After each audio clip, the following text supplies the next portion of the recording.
Fala, turma! Lucas Costa aqui, dessa vez para que a gente possa inaugurar a segunda temporada do Sobre Sentença e do Sobre Eventos. E como não poderia ser diferente, mais uma vez estamos ladeados aqui pelo meu amigo Gustavo Rocha. Muito meu prazer, velho, mais uma vez. Brigadão por estar aqui conosco. Gustavo Rocha, que é representante da Gestão Segura, conhecido nacionalmente nesse mercado de proteção veicular, de seguro. E é um prazer para a gente tê-lo aqui na nossa casa, gravando esse conteúdo que é de muita relevância para as associações de proteção veicular.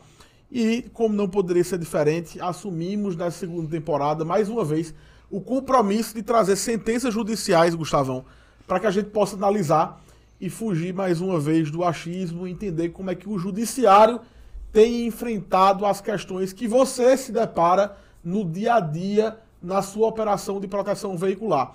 Então, já me apresentando, eu sou Lucas Costa, sócio do Costa Marinho, advogados associados. Estamos há alguns bons anos aí no mercado, levando segurança jurídica para os diretores de associações de proteção veicular. E aqui eu vou convidar, se alguém não conhece, que Gustavo Rocha possa se apresentar. Obrigado mais uma vez, meu amigo. Para quem não me conhece, meu nome é Gustavo Rocha, sou diretor da Gestão Segura, uma empresa que hoje está focada em levar soluções para o departamento de eventos, para associações, seguradoras e cooperativas. Nosso trabalho vai desde a terceirização do departamento de eventos até treinamentos, mentorias e agora com um sistema próprio também. É um prazer estar aqui novamente. Esse projeto é um projeto muito legal, né? Não é um projeto comercial, mas é um projeto de levar conteúdo, conhecimento, e cada vez mais tem associações agradecendo, falando tanto que esses episódios têm mudado, né, o departamento, o jurídico e até a gestão. Então, essa segunda temporada, a expectativa é muito grande. Bacana, bacana. Ô, Gustavão, existe um índice que mede o quão respeitados são algumas autoridades, alguns departamentos, e o Poder Judiciário é muito respeitado. E quando a gente ouve nesse mercado todo algumas opiniões divergentes com relação a alguns casos, gera muita dúvida na cabeça do diretor de proteção veicular e ele não fica confortável em seguir a posição A ou a posição B. Quando a gente pega a interpretação do Poder Judiciário, que é muito respeitado, aí a gente tem uma diretriz segura de como é que a gente pode seguir. Então é essa a nossa proposta. Vamos continuar com ela agora nessa segunda temporada. Vão ter episódios riquíssimos de conteúdo. Eu já aproveito para lhe convidar para nos seguir nas redes sociais, Lucas Costa _ADV. G Rocha A com 2 As no final. E se inscrever aqui também no nosso podcast, o Sobre Sentença aqui no YouTube. Toda quinta-feira, às 19 horas, nossos episódios são lançados. Vamos finalmente para o primeiro episódio. Gustavo, as pessoas sempre pedem aqui por curiosidade para saber informações básicas do processo, tá, pessoal? Aqui é uma ação que foi ajuizada em 2022, então a gente vê que teve um trâmite processual que demorou 2 anos aqui e tem um valor de causa de aproximadamente R$30 mil. Então a gente tem essa ação tramitando no estado de Alagoas. E de que trata esse caso aqui, Gustavão? É uma ação bem interessante, né? Primeiro que é um gargalo das associações de proteção veicular, as chamadas regressivas. Tem muita gente que tem dinheiro na mesa e não recupera esse dinheiro. Então, se você é um diretor de associação de proteção veicular e não sabe, você pode ajuizar uma ação contra aqueles causadores de acidente que causaram prejuízo no seu associado. E você teve que reparar esse prejuízo. Quem causou o prejuízo, ele precisa ser instado judicialmente ou de forma extrajudicial para reparar aquele prejuízo, para reparar aquele dano que ele ocasionou. Essas são as regressivas. O caso aqui, Gustavo, trata disso, né? Me traz detalhes aqui de como é que a gente vê esse caso. Contextualizando a questão das ações de regresso, a gente vejo muita associação questionando, mas contra a gente é muito rápido. E quando a gente entra, demora. Tem uma questão legal, né? O tipo de tribunal que entra. Sim. Mas o mais importante parece muito óbvio entrar com uma ação de regresso, mas muitas associações não utilizam isso. E não entram por quê? Porque o processo simplesmente fica perdido lá dentro. É concluído e fica arquivado e não se faz mais nada. Então, associação, eu te convido a levantar nos últimos 12 meses quanto você teria a receber. Se vai receber ou não é outra história, mas você pode, inclusive, fazer acordos extrajudiciais para estar adiantando esse recebimento. Sim. Mas entrando no caso, é uma ação onde uma associação entrou com uma ação de regresso contra o município, pois a ambulância estava conduzindo de uma forma equivocada. O giroflex estava desligado e ela fez uma conversão proibida.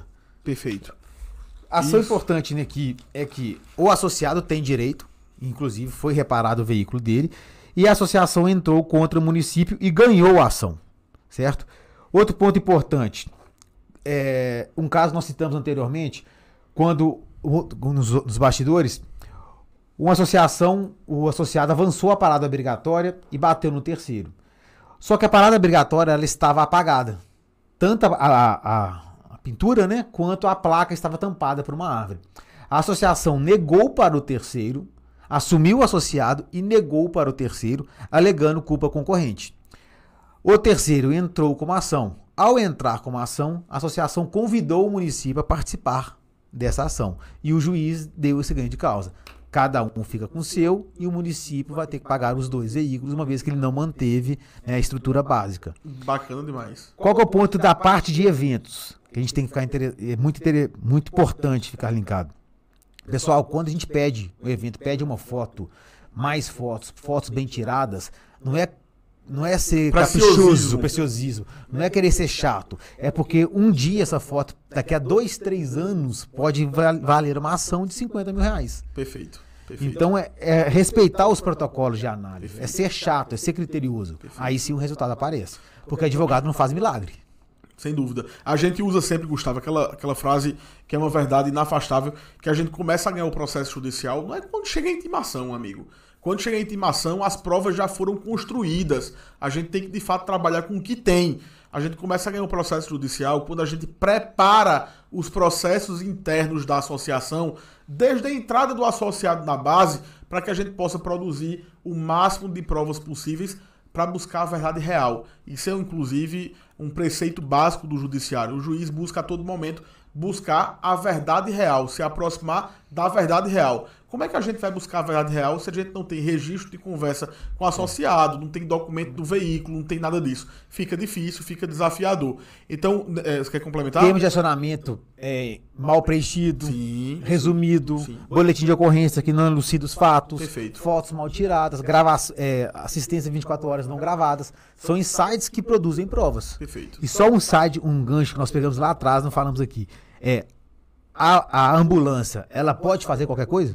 Ela pode entrar na contramão? Não é por aí? É isso. Você colocou... É engraçado, a gente combinou, pessoal, nos bastidores aqui, de a gente ser o mais sucinto possível. Cada um desses pontos que a gente só faz mencionar aqui daria tema de um podcast completo. Então a gente está colocando aqui, pessoal, um termo de ressarcimento mal preenchido, um boletim de ocorrência que não é elucidativo. Cada um desses temas daria um podcast. Como é que você pega um boletim de ocorrência que tem 2 linhas só de narrativa, aceita uma abertura de evento que tem 2 linhas só? É preciso que o associado traga uma informação clara, precisa, esmiuçada sobre os fatos. São com essas informações que o departamento de eventos, que o jurídico vai trabalhar para encontrar uma regularidade ou uma irregularidade. Então tenham atenção com isso, a gente gostaria de se aprofundar mais, mas o tempo não permite. Então, pessoal, Gustavo levantou um ponto importante aqui sobre esse outro caso que envolvia a prefeitura e uma má sinalização, uma sinalização inadequada. Sempre que tiver um acidente, vai ter um responsável. Tem que ter um responsável pelo acidente. O natural é que não haja uma colisão. Se houve uma colisão, vai ter que existir um responsável. E não raras as vezes, esse responsável é um ente público, é uma prefeitura. O caso da sinalização é um exemplo, é a obrigação da prefeitura sinalizar ou do estado, a depender de qual seja a rodovia. Se não havia essa sinalização adequada e isso gerou um acidente, precisamos ir atrás do órgão público e a gente vai ser indenizado pelo órgão público. O caso da ambulância, quem responde por ela naquele caso era o município. Fomos atrás e a associação ganhou a causa e vai ser reparado pelo município, por causa de uma atuação inadequada do condutor da ambulância. Mas existem outros casos que a gente facilmente pode identificar o responsável. Vou trazer um caso aqui interessante, que são os casos, por exemplo, dos veículos roubados em estacionamento.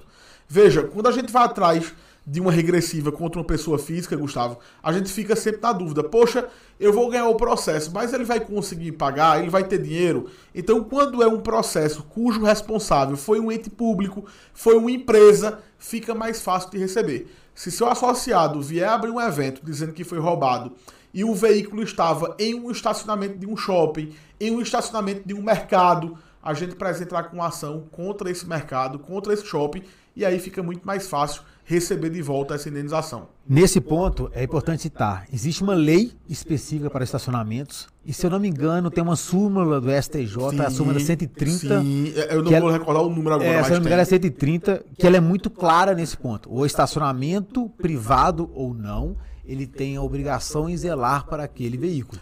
Por que existe essa súmula, Gustavo? Porque todo estacionamento que a gente chega vai estar estampado lá. Não nos responsabilizamos.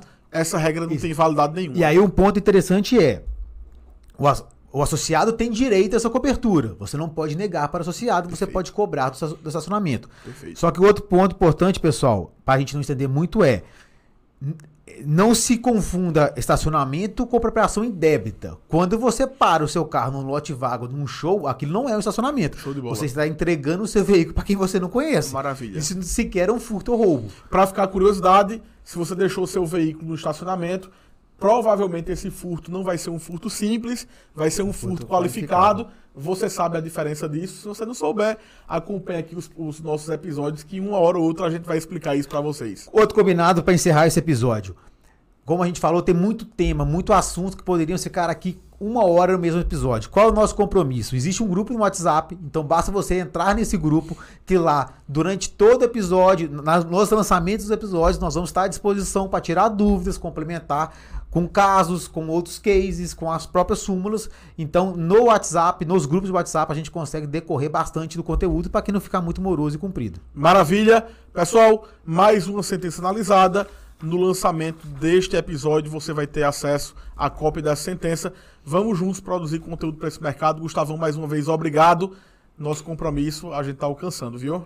Valeu.